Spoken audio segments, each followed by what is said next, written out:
Até dia 2 de janeiro, nós estamos recebendo as inscrições das igrejas e dos pastores que queiram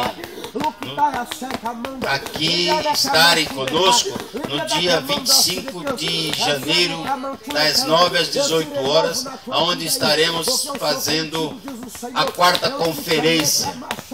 Aquelas pessoas que querem inscrever-se, será assim, poderá ser representado 3 pessoas da igreja, sendo uma levita para cantar um hino. Mesmo poderá ser uma orquestra, mas será um hino. 2 ou 3 pessoas, será um hino. E depois um orador que vai orar, e o pregador terá o seu tempo devido. Nós estaremos aqui no dia 25 participando da quarta conferência, das 9 até as 18 horas. O primeiro orador talvez comece 9h30 ou 10 horas, porque normalmente nós teremos as nossas orações, os nossos pedidos aqui de joelho, 30, 40 minutos, e depois começaremos a abertura dos pregadores. Os interessados está até o dia 2 para se inscrever, para nós sabermos qual é a pauta, qual é o horário que as pessoas querem. Como a Associação Cristã do Capão Redondo, ela vai participar, mas pediu encarecidamente que seja uma das primeiras, porque o pastor, ele tem mais outros compromissos a 1 hora. Normalmente, então, nós fazemos isso. As pessoas interessadas colocam o horário certo, pode pregar e depois fazer os seus afazeres, que esses fim de anos para pastores é bem corrido. Amém? Eu quero agradecer a Deus pelos momentos de estar com essa minha idade avançada, mas com essa força que só o Espírito Santo diz. Ainda diz que os velhos sonharão, né? Eu ainda sonho em caminhar nos caminhos do Senhor. Eu gostaria agora, a partir desse momento, é o apóstolo Sebastião que vai trazer uma palavra rápida. Hoje eu cortei, porque ele gosta mesmo de falar, mas ele vai falar pouco hoje. No nosso trato com o nosso Deus, o acordo, é até meio-dia, amém? E ele também já falou assim: se passar, me cutuca, não deixa passar, amém? Glórias a Deus, aleluia. Aleluia. Maravilha, Senhor. Glória a Deus. Aleluia. Aleluia, Deus. 23, Jeremias 23. Amém. Amém? Salve a igreja com a paz do Senhor. Irmãos, estamos alegres por tudo que o Senhor tem feito. Obrigado, pastor. Por tudo que o Senhor tem feito na nossa vida e pelas suas grandezas, né? Ficamos alegres de ver jovens se disponibilizando ao Senhor. Que Deus abençoe a vida dos irmãos, a vida do presbítero que acabou de falar agora, os demais irmãos que falaram, os que louvaram também e os que não fizeram nada, né, mas têm a disposição de estar aqui. Aleluia, Deus. Eu vim para o Evangelho, irmãos, com 17 anos de idade. Hoje estou com 52 anos de idade. Casei-me, minha esposa me deu 3 filhos que já são casados. 2 são bispos e 1 pastor. E tem 6 netos. E a disposição de jovens, quando nós vemos em fazer alguma coisa, isso para nós é muito importante. Porque vocês são a sequência nossa. A tendência pela ordem da natureza é quem está mais velho morre primeiro, não é isso? Lógico que nem sempre isso acontece. Mas na nossa cabeça a ordem é essa: os mais velhos se vão e os mais novos ficam. E uma das grandes preocupações em todo o decorrer da minha trajetória, da minha vida, foi em preparar obreiros. Se diga de passagem, irmãos, que eu tive privilégio de desde 19 anos de idade, sempre lidei com obreiros. E por incrível que pareça, pastores. Formei muitos pastores e tive a oportunidade de entrar em alguns ministérios. Congreguei em um ministério só. Fui membro de um ministério só. Hoje tenho o meu ministério próprio, Assembleia de Deus Ceifeiros em Marcha. Mas eu vim da igreja pentecostal, Casa de Deus, o Pronto Socorro de Jesus Cristo. finado pastor era o pastor João Lopes da Silva, que ele mesmo me deu a oportunidade de sair do ministério, porque ele viu a minha chamada de Deus. E eu insisti em não sair, e o próprio Deus usou ele para que, com a mesma palavra que eu usava nas reuniões, para falar com os pastores dele, ele disse: olha, você sempre falou isso e isso, você tem que me obedecer, você tem que ir embora, você está me atrapalhando. Eu disse: pastor, estou bem. Eu estava já no 4º mandato como vice-presidente, ministério grande. Eu era paparicado por todos, nasci lá dentro, casei lá dentro, meus filhos nasceram lá dentro, eram músicos oficiais da sede. Eu administrava a obra junto com ele, e o pastor disse: vai embora. Eu saí chorando e disse: à noite eu volto, é Santa Ceia, a igreja está aberta, o pastor não pode me proibir, eu volto. Mas até ontem eu não voltei, mas sempre tive um bom relacionamento com eles. Ontem ainda recebemos, iniciamos a cruzada apostólica que está aqui. Estamos realizando, foi a abertura ontem da nossa cruzada, e recebemos a Igreja Pentecostal Casa de Deus, que hoje já não é mais o pastor João Lopes, porque ele já faleceu, mas está no comando do pastor Messias. E ele esteve lá ontem com a igreja. Sempre quando tem trabalho, eles estão com a gente estamos com eles. Estamos ministérios separados, mas a consideração, irmãos, ainda é muito grande. Todas as situações que eles vão tomar uma decisão, eles sempre me ligam: ô apóstolo, vem ajudar a gente aqui, dá uma palavra para nós, o que a gente vai fazer? Sabe, isso para mim é bom, porque eu vejo que eu sou útil. E o ruim é não ser útil na obra. O ruim é ser inútil na obra. E quando eu vejo jovens, hoje, por isso que estou chamando de jovens, porque a minha idade com a de vocês, meus filhos são da idade de vocês, meu filho mais velho. Então todos aqui, menos o pastor Pedroso. Não, o pastor Pedroso está alegre ali, eu também sou jovem. Mas quando eu vejo esses jovens aqui louvando, se disponibilizando para pregar, sabe, deixando com que Deus haja na sua vida, eu fico sonhando alto. Eu digo: são pessoas que a gente deve investir e acreditar, porque tem futuro. São pessoas que precisam ter oportunidades, porque, irmãos, vivemos num mundo que infelizmente a obra de Deus está cheio de homens e mulheres podres, estragados, estragando a nossa juventude, que são vocês, estragando os nossos jovens, Senhor, que tem um futuro pela frente. Aleluia, Deus. Pessoas com potencial como esse moço, esse outro rapaz que veio aqui, nosso irmão presbítero, aquele jovem lá que veio louvar, Tatiana que veio louvar, o Rogério que veio falar. Enfim, são pessoas que merecem credibilidade. Eu falo isso porque eu lido em preparar pessoas. Então eu sei, eu conheço, sabe, as pessoas que têm potencial, pessoas que podem avançar. Uma coisa é, irmãos, não deixe o orgulho subir ao seu coração. Andei com muitos homens de Deus que são homens renomados, homens que oravam, homens que dedicaram a vida, caíram por causa de uma coisa só: o orgulho. Subiu o coração deles. Isso foi a motivação da queda. Eram homens que oravam, não era um homem igual eu e você que não oravam, não. Homens que comiam a Bíblia. Dividi púlpito, pregando com eles, vi eles subirem. E eu fiquei, mas com pouco tempo eles nem me atendiam mais no telefone. E hoje já eu não quero falar com eles, porque são pessoas que vão manchar a minha reputação. Se eu me misturar com eles, são pessoas que vão me trazer prejuízo na minha carreira. E eu tenho uma carreira, irmãos, longa, não posso ser manchado. Estou falando tudo isso porque eu quero falar com você a respeito daquilo que o pastor Pedroso abriu a leitura e o nosso irmão falou. Os irmãos falaram também de outros pastores. Quero falar dos pastores que está em Jeremias, quanto? 23. Jeremias 23, a partir do 9.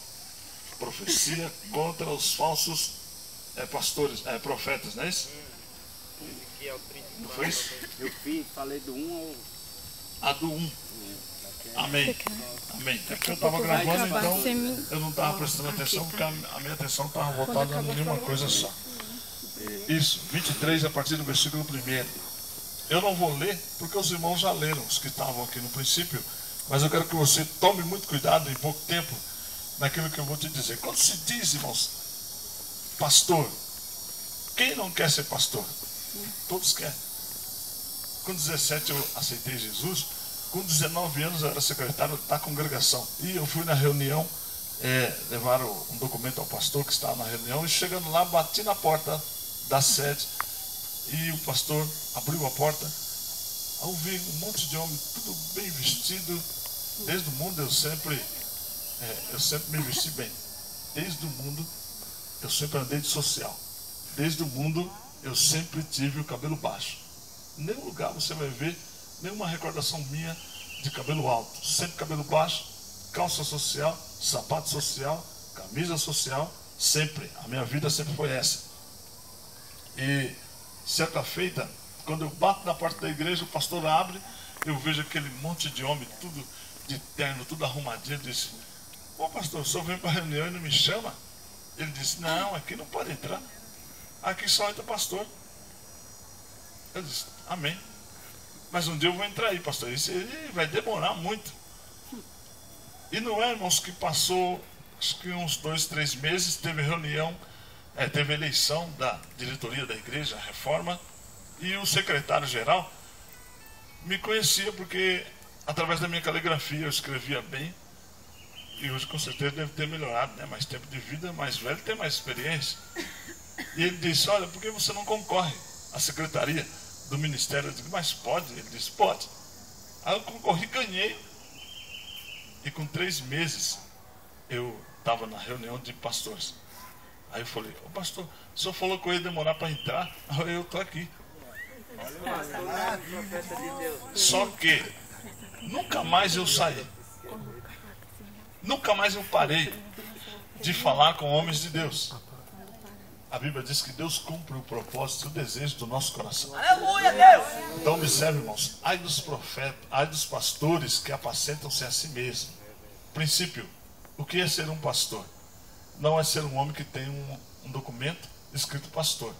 Isso chama-se rótulo, nome. Com a facilidade que nós temos da informática, hoje qualquer um de nós podemos imprimir uma carteirinha de pastor. Isso aí dizendo por aí. Se você for na Conde de Sazeda, para nossa vergonha, se você for na Conde de Sazeda, você vai ver lá que tem alguns biongos que eles fazem a carteirinha. E eu vi. A pessoa chega lá com a carteirinha de um ministério, entrega e diz: olha, faz uma carteirinha dessa para mim, porque com a carteirinha de pastor, eu preciso ter o nome de pastor. E o elemento coloca lá no scanner, escaneia o documento, deixa o teu nome, data de nascimento, que eu vou digitar. Digitou, imprimiu a carteirinha, pronto, ele está com a carteirinha de pastor. Qualquer um de vocês, não adianta você chegar aqui e dizer: olha, eu sou pastor, eu sou levita, eu sou adorador. Para mim não está falando nada. Apóstolo, tem um documento. Eu digo: não quero esse documento, pode guardar. Eu confio na tua palavra.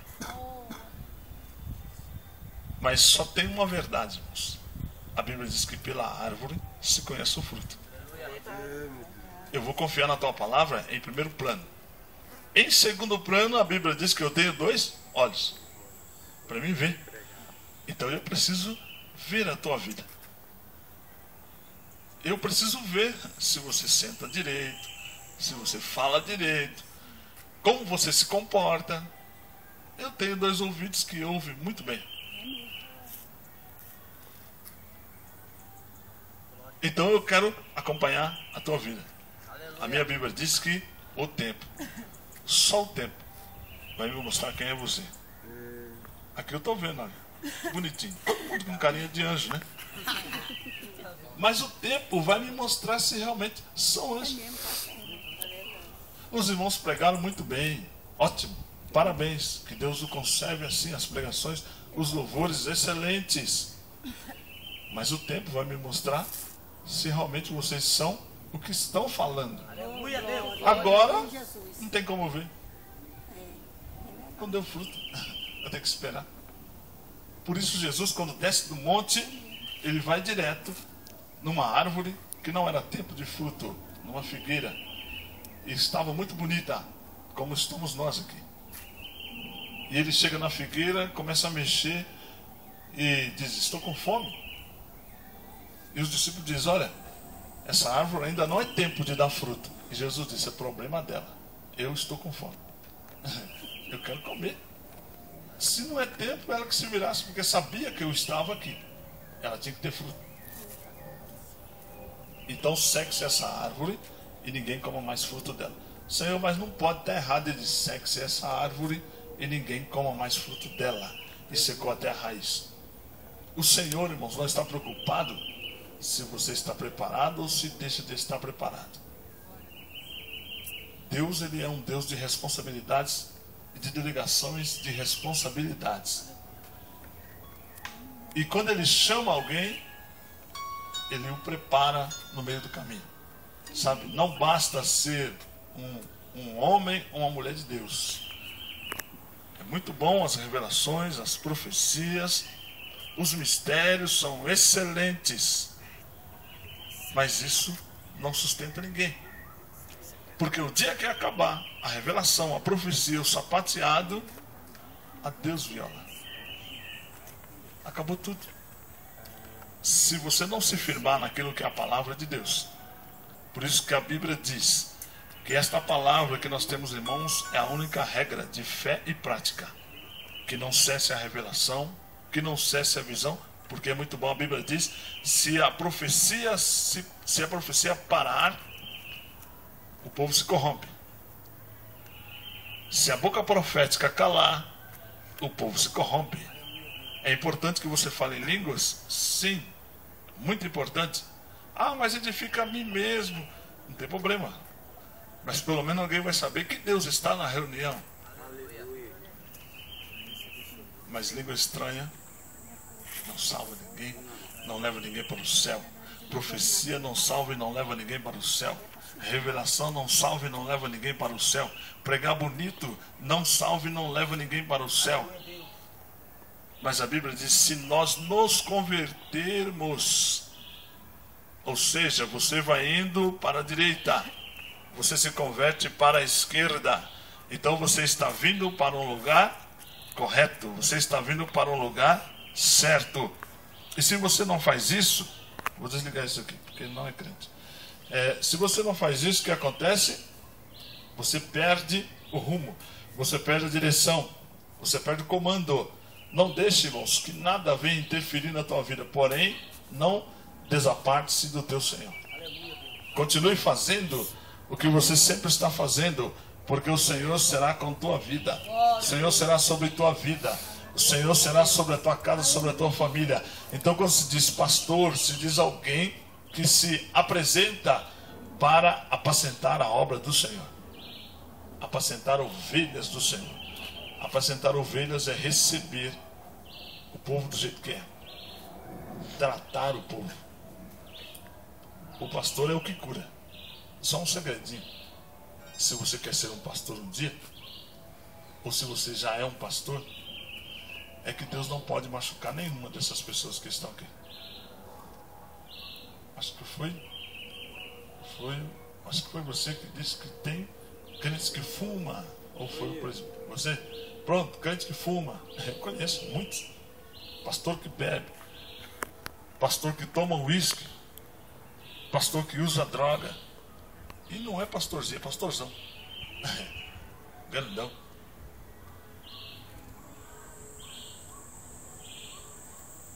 E a Bíblia diz, irmãos, que você recebe as pessoas do jeito que são. Mas quem veio do jeito que é, mude, não permaneça como estão. Seja curado. O pastor, se houver um verdadeiro pastor, esse vai liberar ou tem o poder da ministração da cura. E como é que o pastor libera a cura? Através da palavra de Deus.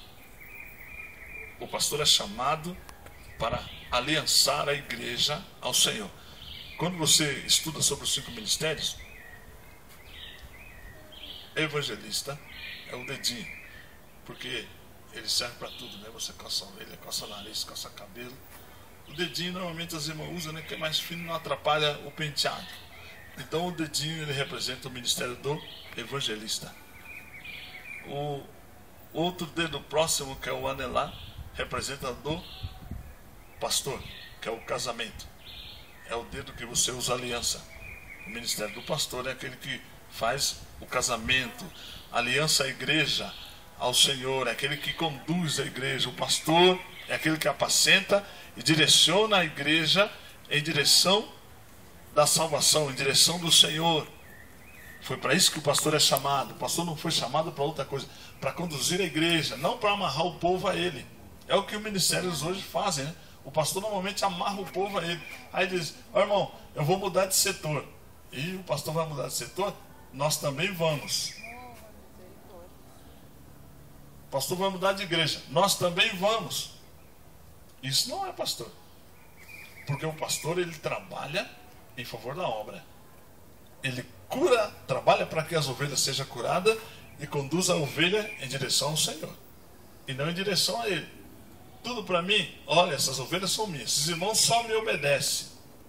Não fez um bom trabalho, péssimo pastor, não merece ser honrado. Eu fico preocupado quando eu preparo alguém e esse alguém, quando sai das minhas mãos, lá na frente eu vejo que ele não deu resultado. Mas quando ele sai das minhas mãos e volta e diz: apóstolo, eu quero que o senhor acompanhe a minha unção. Apóstolo, estou apresentando vidas. Apóstolo, olha, estou batizando pessoas. Apóstolo, estou formando outros obreiros. Digo: ó, trabalhei bem. Porque saiu a minha cara. Eu trabalhei e quando ele saiu de mim, ele continuou dando fruto. Foi o que Jesus chamou. Ele disse: olha, tudo que eu fiz, vocês vão fazer. E vão fazer muito mais, porque eu vou estar de olho. Eu vou estar acompanhando. Vocês vão reproduzir o que eu fiz. Ele disse: olha, dão testemunho de mim. Assim como eu dei testemunho do Pai, dão testemunho de mim. Quem é que está fazendo isso? Dando testemunho de Jesus. Está uma vergonha. Vamos falar do pastor, tá? A mensagem aqui é do pastor. Está uma vergonha os pastores dando testemunho de Jesus. São testemunhos péssimos. Expulsa a ovelha, põe no banco, arrebenta a ovelha, come a carne, usa gordura para fazer sabão, e para não ter muita falta de lembrança, né? Pega os ossos da ovelha, faz botão da jaqueta, do paletó, e guarda essa ovelha aqui, foi muito boa. Enquanto estava viva, me deu muita sustância, mas agora já morreu, ficou só um pedacinho do osso dela, está aqui no botão da minha blusa. E pouco está ligando, irmãos. Pouco está ligando. Glória a Deus, aleluia. Sabe, o pastor hoje, quando se fala pastor, está se falando de homens que amanhã vão viver uma vida de status. E não foi para isso que Deus chamou o pastor. Deus chamou o pastor para apacentar, para cuidar. Por isso que aqui em Jeremias diz: ai dos pastores que se apacentam a si mesmo. Ou seja, olha, para você ser obreiro, você precisa andar lá embaixo. Alguns ministérios grandes. Eu não tenho medo de dizer, e isso eu posso até dizer o nome, né? Assembleia de Deus, né? Principalmente a do Belém. Está filmando ali, vai para a internet, sou eu que estou falando. Assembleia de Deus do Belém. Ensina o povo, olha, precisa de abaixar lá embaixo.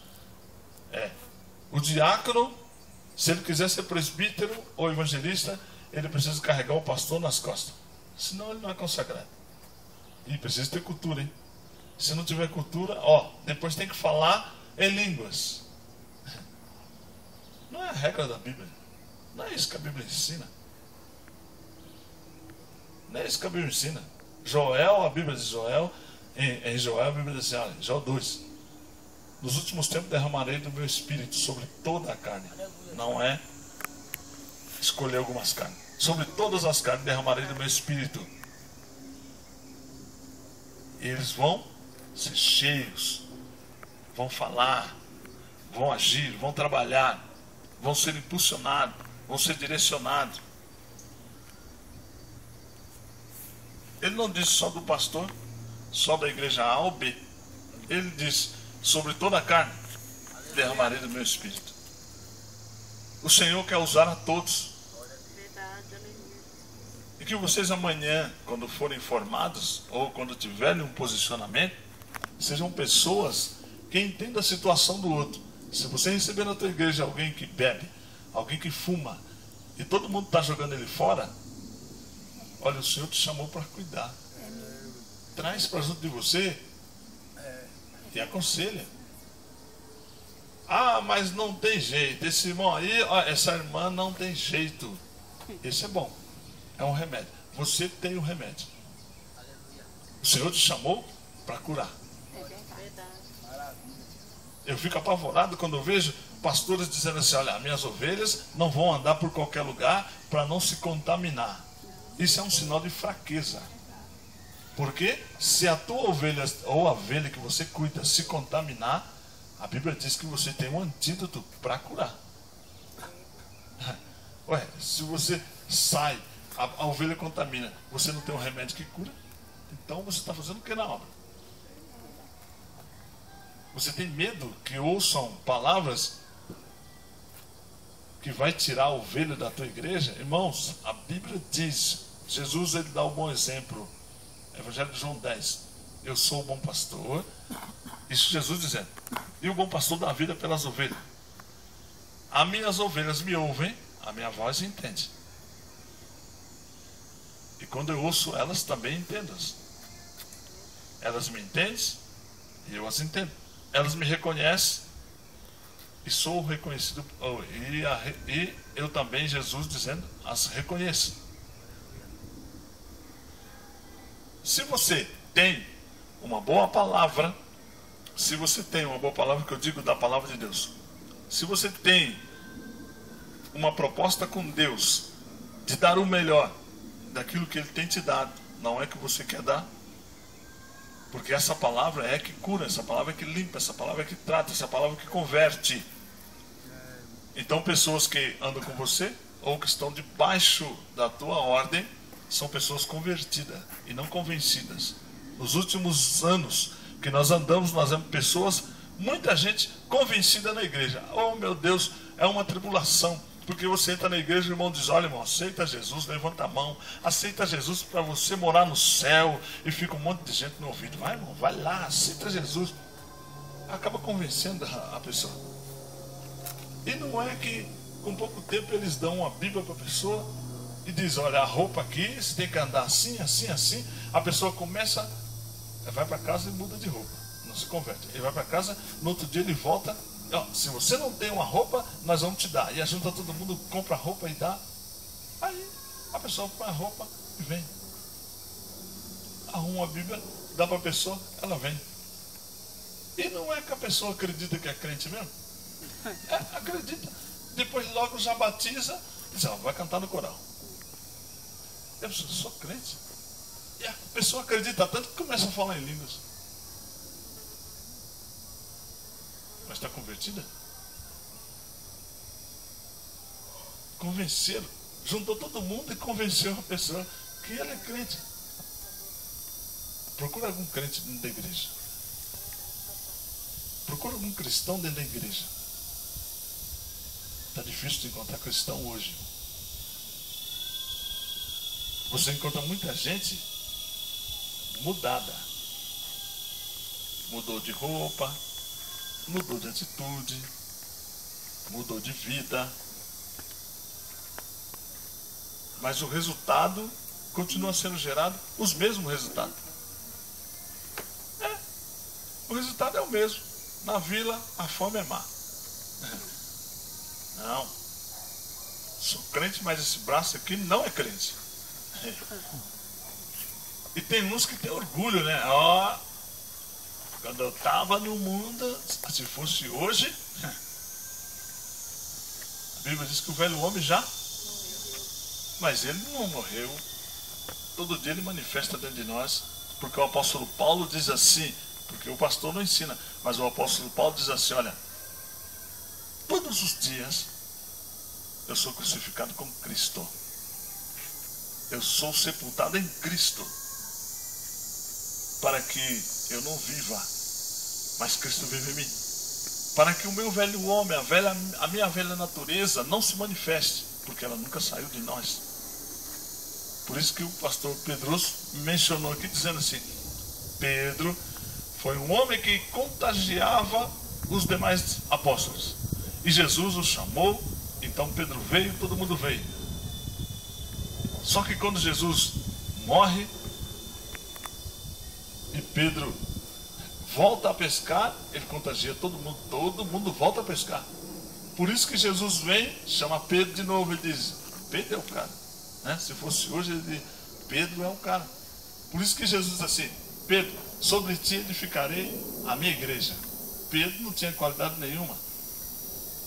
Mas ele sabia que Pedro era o cara que envolvia todo mundo. Pedro tinha uma boa conversa. Pedro era o homem que chegava ali, ó, dava um soco na cara do camarada, à noite ele dizia, vamos comer uma pizza. E o cara com o olho roxo fica, olha, o cara que me bateu está chamando para comer uma pizza e vamos embora. Então Pedro era esse cara. Ele batia, mas ele ajudava. Ele estava junto. Ele andava, ele entendia a situação. Então Jesus olhou assim e disse, Pedro, para fazer isso. Pedro, o que você está fazendo? Pedro, eu não te chamei para pescar nada de peixe. Eu te chamei para pescar almas. Aleluia, Deus. Eu não te chamei para envolver pessoas em pescaria, não. Porque Pedro disse, olha, o Senhor morreu, já morreu, olha, nosso barco está ali, vamos voltar para pescar, pessoal. Todo mundo correu atrás de Pedro, vamos pescar. Jesus vem, Pedro, sai daí, larga isso daí, volta, Pedro, vai buscar alma. E Pedro disse, vamos buscar alma. Lá em Pentecostes, você lembra? Você lembra quando estavam os 120 reunidos em Jerusalém? Jesus fez uma mega evangelização. Uma mega evangelização. Colocou todo mundo, 120 homens, no centro de uma festa, onde se reuniam todas as nações. Ali estavam 17 nações. Ele reuniu 120 homens contra 17 nações. E de uma única vez ele fez uma mega evangelização. Em todas as línguas, ele falou de uma única vez a todos de um só propósito. E a Bíblia diz que o Pedro, o envolvente, sai de novo. Pedro era o cara. Envolvia todo mundo, ele sai. Pedro era um bom pastor. Pedro conhecia de pastorado. Pedro entendia de pastorado. Cultura não tinha. Era igual irmão, não sabia ler. Mas Pedro tinha unção. Não tinha carteirinha. Ministério não tinha. Mas tinha unção. Pedro era o cara. Igualzinho eu, Pedro. Pedro tinha tudo, irmãos. E aí, sabe o que acontece? Quando Jesus, quando o Espírito Santo toma a vida de Pedro, a Bíblia diz que Pedro salta para fora e ele evangeliza 3.000 almas de uma única vez. Levantam a mão e se converte ao Senhor. Pedro e João vão presos e com a prisão o número acrescenta para quase 5.000. Não teve carro de som, não teve aquela estrutura mirabolante. Eu faço evento, faço muito evento. E a gente monta aquele negócio bonito, né? O pessoal coloca aquelas luzes coloridas, vai vir banda tal, vai vir pastor tal. E o pastor diz, irmão, põe o meu nome no cartaz. E a gente coloca porque precisa dele. Então pode deixar, pastor, nós vamos coloca a foto dele, tá bom, pastor? Tá. Vai vir a banda tal, sim, nós vamos colocar lá. Ó, me chama a tal hora. Já é a hora. Mas você precisa dele, você bota a hora que ele quer. Porque ele traz um pouco de gente. E você precisa de gente, pastor. Sem gente não funciona. Vai pastorear quem? Então você faz. Paulo plantou, Apolo regou, Deus deu o crescimento. A obra de Deus é feita com gente. Sem gente não se faz obra. E o apóstolo Paulo diz assim, faça de tudo. Use de todos os meios para agregar almas. Quem gosta de carne, dê carne. Quem não gosta de carne, esconde a carne na geladeira, come legume. Quando o menino for embora, come a carne. Ele não gosta de carne, come legume. Você não está mentindo, você está omitindo. Ou seja, você vai fazer o que ele quer. É o que Jesus faz. Muita gente ora assim, ó. Jesus, só para nós encerrar. Se o Senhor não me der essa mulher para casar, eu vou desistir de tudo. Aí Jesus dá, sabendo que ele vai reclamar depois. Foi a proposta de Adão. Deus, é que não tinha outra mulher, né? Mas Adão estava sem mulher e Deus estava essa mulher. Ele disse, essa é carne da minha carne, osso dos meus ossos. Depois ele olhou e disse, ó, foi aquela que me desse, hein? Ah, foi aquela mulher que me desse. Então Deus errou. Deus errou de fazer Adão. Deus errou de pegar, dar Eva para Adão. Deus errou de fazer o casamento. Deus errou de abençoar Adão. Deus já está acostumado, irmão, com essa ladainha. Deus já está acostumado. Não adianta, se todo dia você vai fazer a mesma coisa. Senhor, ó, se não fizer tal coisa, ah, Senhor, e agora? Isso aí, ele diz, essa história vem, começou no Éden. Você pede, eu dou, depois você reclama. Isso aí eu estou cansado de ouvir. Por isso que Deus nem liga.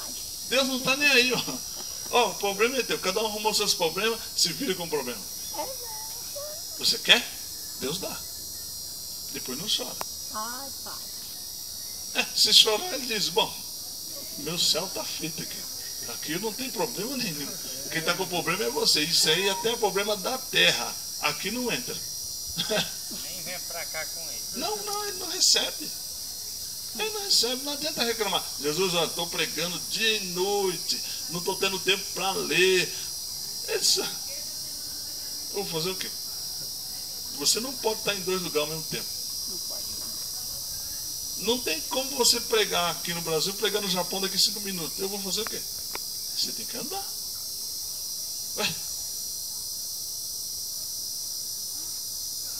Jesus, não me usa não.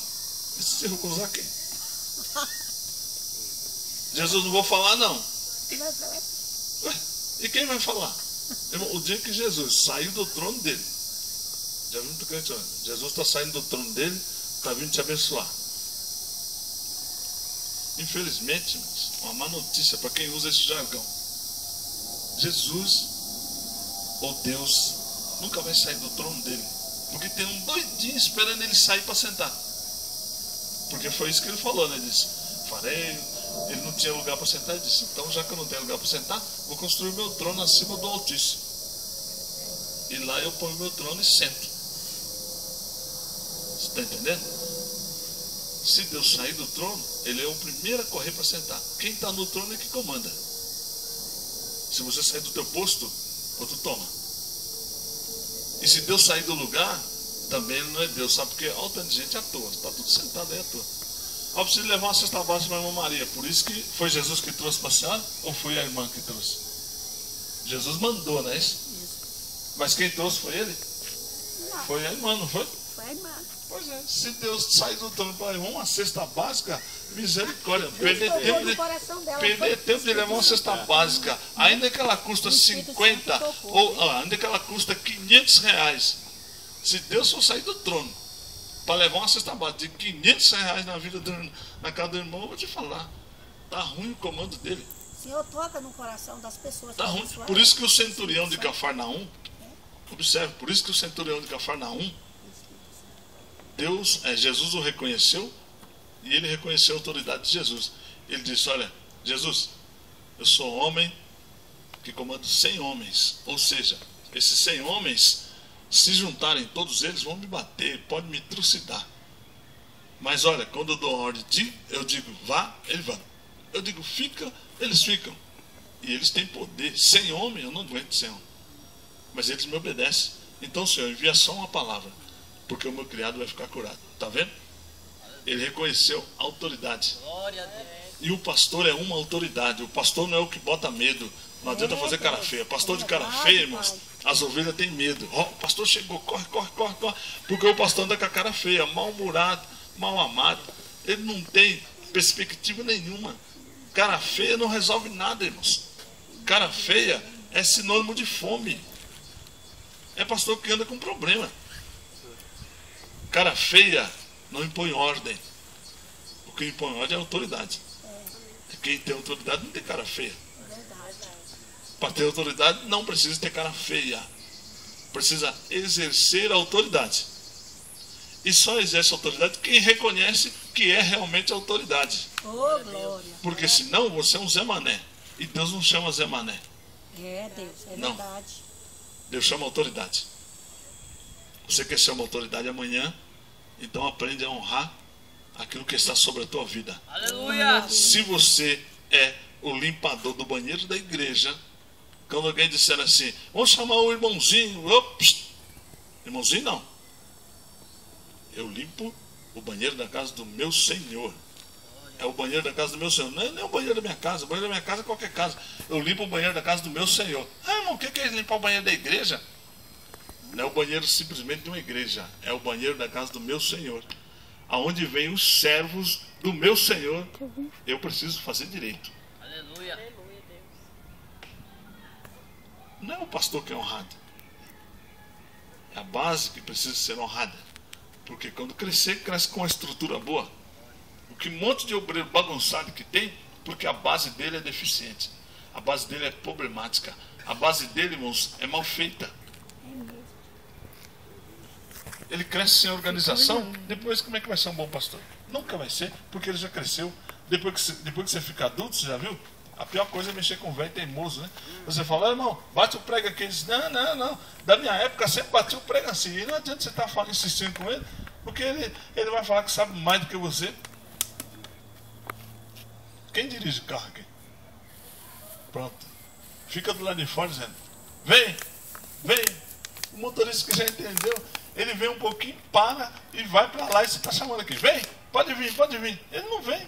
Ele já aprendeu a dirigir. Ele diz, vou nada. Eu vou para lá, depois eu ponho o carro aqui direito. Não adianta. Não adianta. Sabe, vocês que estão agora, ainda são jovens, vão se tornar mais idosos amanhã. Se a base está torta, conserta a base antes de crescer. Firme teus pés sobre a rocha, que é Cristo. Vai louvar, louve direito. Vai pregar, estude a palavra. Se você vai usar o estudo ou não, isso já não é problema teu. O teu problema é preparar-se. Se Deus vai usar, e quantas vezes eu já trouxe a mensagem já escrita, Deus disse, joga isso aí fora que não serve nada. Mas a minha parte eu fiz. Eu escrevi. Se Deus mandou jogar fora, aí já é responsabilidade dele. Papai, para jogar fora? É. Ó. Senhor, e agora? Hein? O que eu vou falar para o povo? Irmão, eu confio na autoridade. Ele não é autoridade? Ele não é dono do mundo? Ele não é doido, ele sabe o que está fazendo. Se ele mandou jogar fora, já não é mais problema meu. Agora o problema é dele. Senhor, ó, o pessoal está aí. E aí? Vou falar o quê? Se ele fala para mim, quem mandou jogar o papel fora? Foi o senhor. Não foi eu. Eu não tomo decisão nenhuma, eu sou mandado, eu não mando em ninguém. O senhor mandou jogar fora, o problema é seu, não é meu não. Estavam para fazer esses bancos. E, mentira, estavam juntando dinheiro para comprar o som daqui, renovar o som. E chega um profeta aqui e diz, olha, faz o banco. O pastor Pedro disse, é para fazer o banco, né? Ele disse, faz logo, rapaz. Deus está mandando, faz logo, vamos fazer logo. Perdemos o amor do dinheiro da caixa, fizemos os bancos. Sabe por quê, irmão? Porque eu disse outro dia, a casa de Deus, quem cuida é o pastor. Mas quem faz acontecer é Deus. O teu dinheiro não paga aluguel de igreja. O teu dinheiro não resolve problema de igreja nenhum. Porque o dinheiro que você tem, que eu tenho, ainda é muito pouco. Ainda se dessemos todo o nosso salário, as coisas da nossa empresa, seria muito pouco ainda. Nosso dinheiro não vira nada na igreja. Porque quem cuida da igreja é Deus. Deus é quem traz o suprimento para a igreja, porque a casa é dele. Sabe? E quando nós falamos disso, você precisa entender uma coisa. Que a bênção do Senhor é que nos enriquece e não nos acrescenta dores. Ô, Rogério, pode parar. Passa não. E aí, o que acontece, irmãos? Esse é o momento que você